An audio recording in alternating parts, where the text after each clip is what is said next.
So today we're in the driveway again, working on the trailer. Lots and lots and lots of stuff to do to the trailer, as you guys can tell.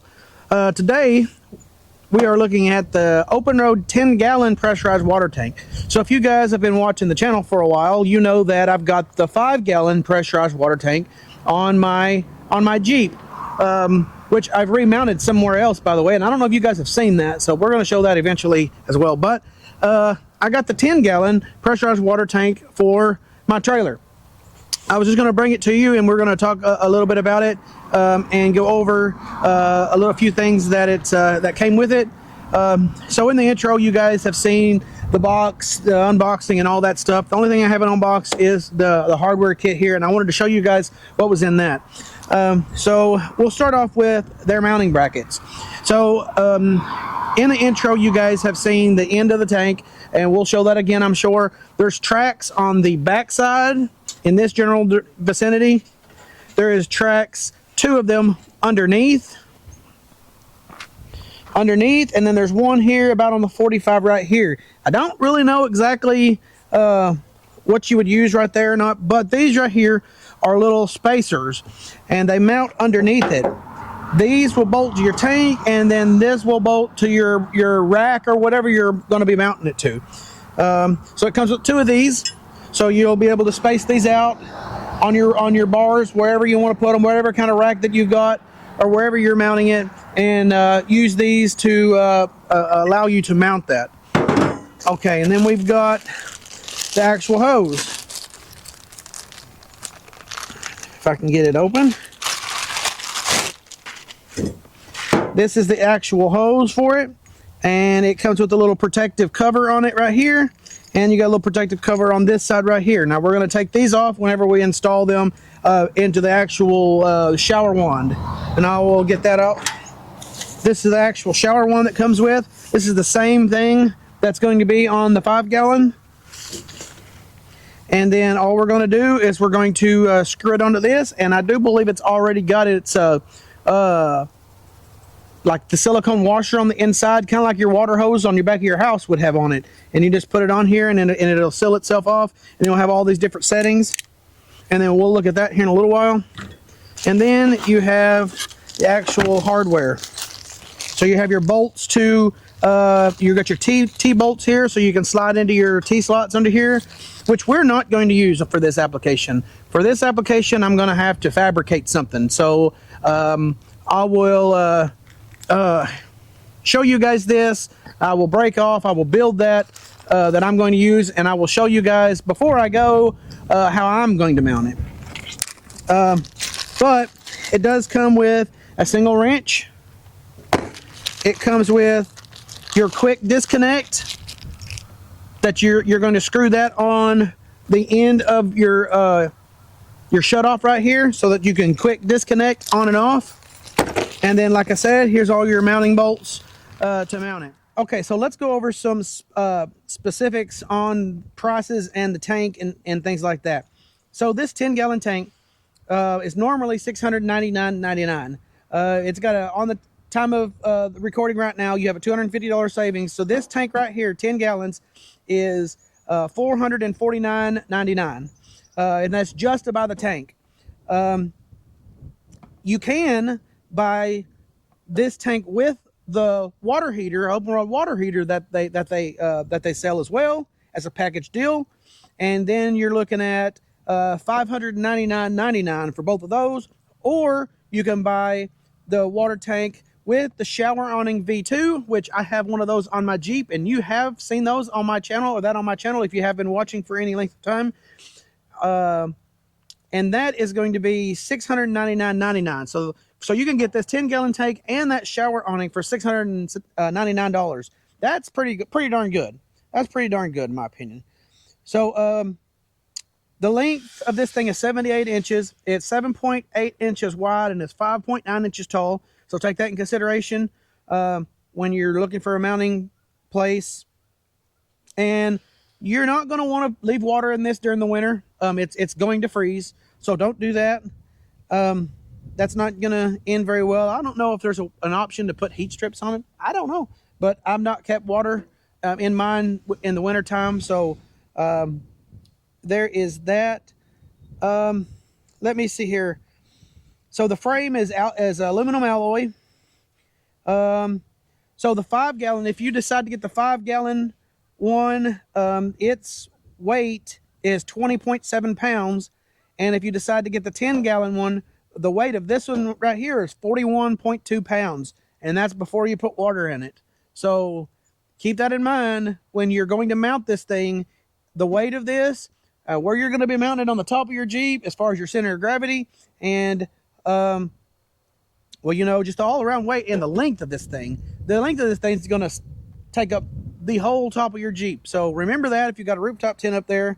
Also, the max pressure capacity in both the 5 gallon and the 10 gallon are both 30 psi. So they recommend airing these things up to 30 psi, and we will talk about that here in just a little while. We're going to get the brackets mounted or made and mounted and get this thing mounted. And then we'll bring you back and we'll fill it up and we'll show you how to make that happen. But we are going to be mounting this. If you'll see right up here on the top, those 2 bolts that are hanging, we're going to be mounting this underneath my crossbars. So we're going to have to get a mildly creative in order to do that. So I've got some steel in the Jeep here, and we're going to bend it and create us a bracket to hang. And this thing's going to just set in that, and hopefully that is going to work and do all that we need it to do and hang this in out the back.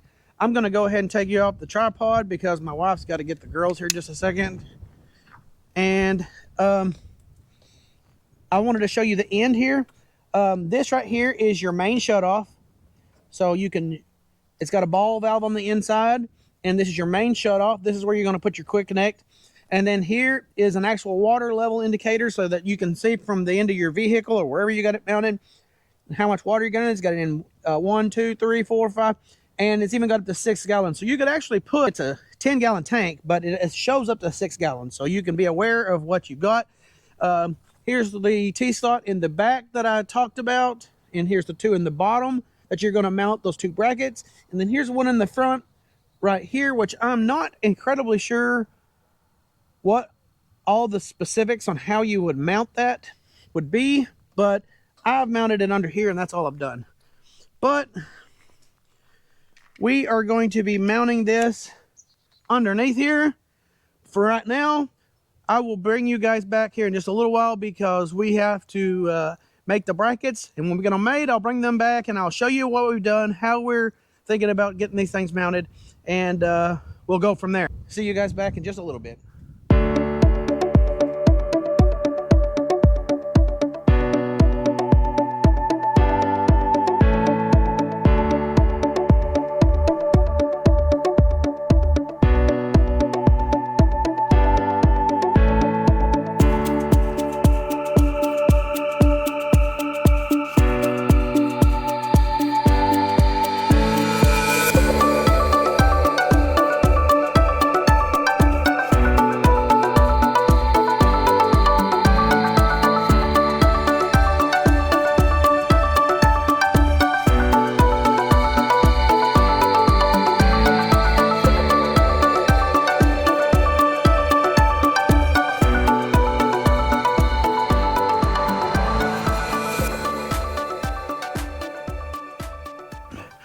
Alright guys, it's the next day.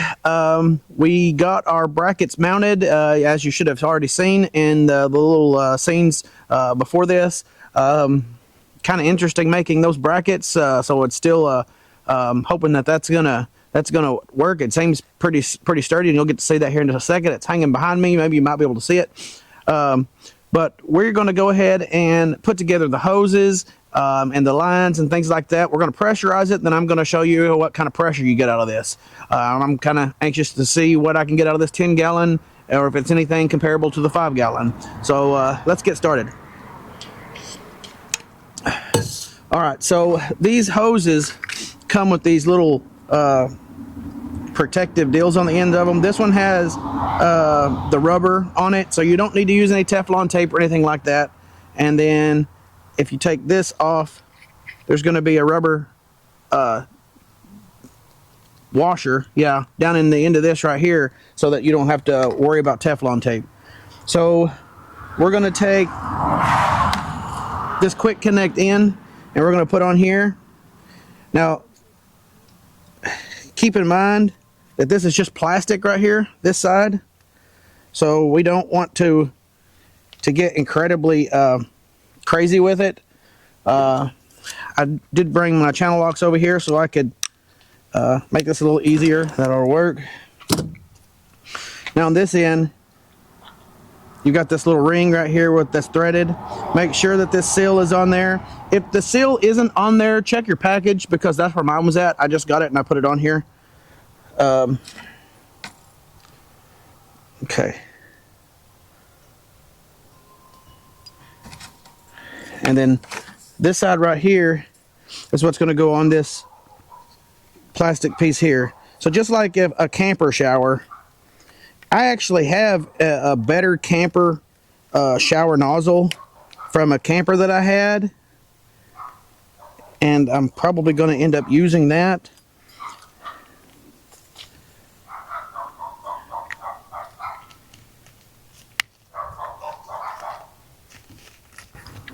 This one's fighting me just a little bit.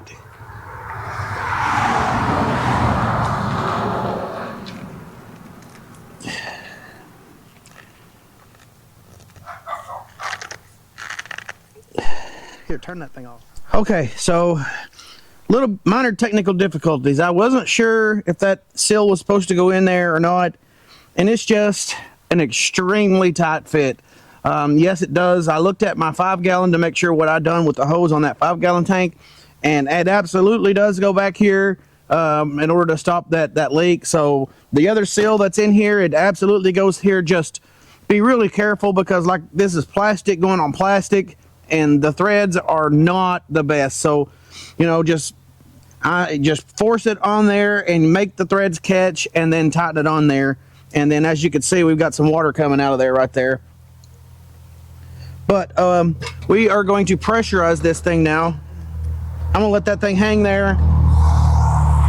But so my choice on this is what I decided to get with my 5-gallon, and I carry this with me in the Jeep. This is just a Bullseye. You can get it at Walmart. It's like 60 or 70 bucks. It's a USB charging pump, and I just felt like this would be the best thing to put it up on my 5-gallon or this tank and just leave it connected. And whenever I want pressurized water, I can just turn this thing on and get pressurized water. All right, so I got to turn it on, and they recommend that you do this to 30 psi. So I'm gonna put this thing up to 30 psi. Actually, let me make sure I got this thing. Can't hardly see it out here. Okay, psi. We don't want to go 120. It was on a different scale.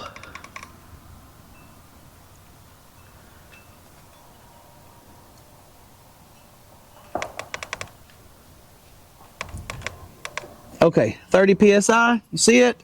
And then we are going to, dadgummit.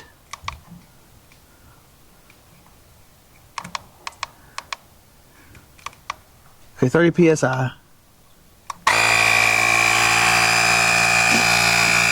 And now it's just going to pressurize the tank. You have a pressure relief here if it gets too much.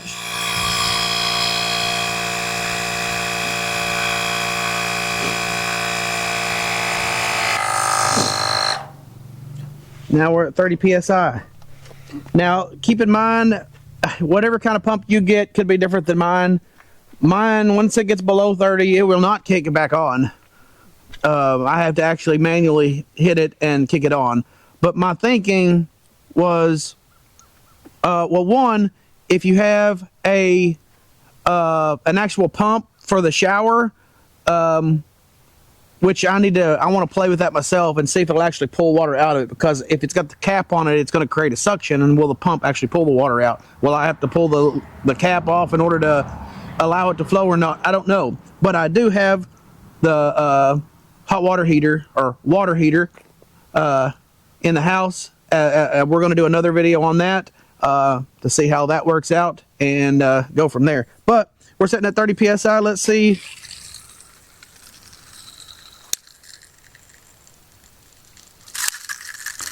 That one's got quite a bit of pressure. Let's go to this side. Man, that'd be a good shower.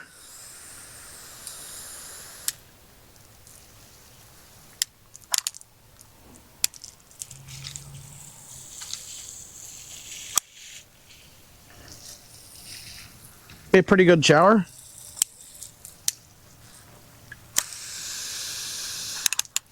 If you want to wash dishes. And then what I was thinking is, if I was taking a shower by this, I would just get my water going, and then I would make this thing go back to 30 psi, and I would just get it going, because now it can't reach 30. It's just going to keep trying, and then I'll constantly have my shower.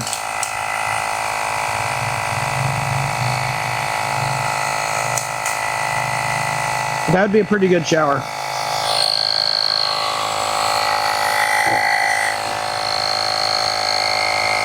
Let's let that get back to 30. Actually, I'll just stop it. But that right there is the 10-gallon pressurized water tank. What's the tank sitting at now? The tank is sitting at 3.5. So we used about a gallon of water, I guess, doing that right there. So that's give or take. But really, this, like I said, this is supposed to be for washing dishes, taking a shower, things like that. It's really not supposed to be for drinking. I don't know if you can. You do what you do. I'll do what I do. But, you know, dog water, things like that. But other than that, I think that we've covered the 10-gallon pressurized water tank as much as I could cover it. I hope you guys have enjoyed this video. I hope you guys enjoy my mount that I made. If you guys got any other ideas on how you would mount this tank, go ahead and comment below. It is still a little bit, you know, got a little bit of slop, but I don't really, I mean, it's a big, long 10-gallon tank. So it seems to be pretty sturdy right now. But yeah, comment below if you have one of these, or if you have another idea, if you're a fabricator and you have another idea on how to mount this and make it more solid. This is what I come up with. Either way, hope you guys enjoyed the video. Go ahead and check out my description below for all of the links that I have and possible discounts. And I will go ahead and flash my discount code up in the screen somewhere in this general vicinity. And then you can go on here and get you a 10% discount off of already discounted prices on Openroad 4-wheel drive. But until then, guys, get off the couch. Don't be a couch potato. We'll see you in the next video.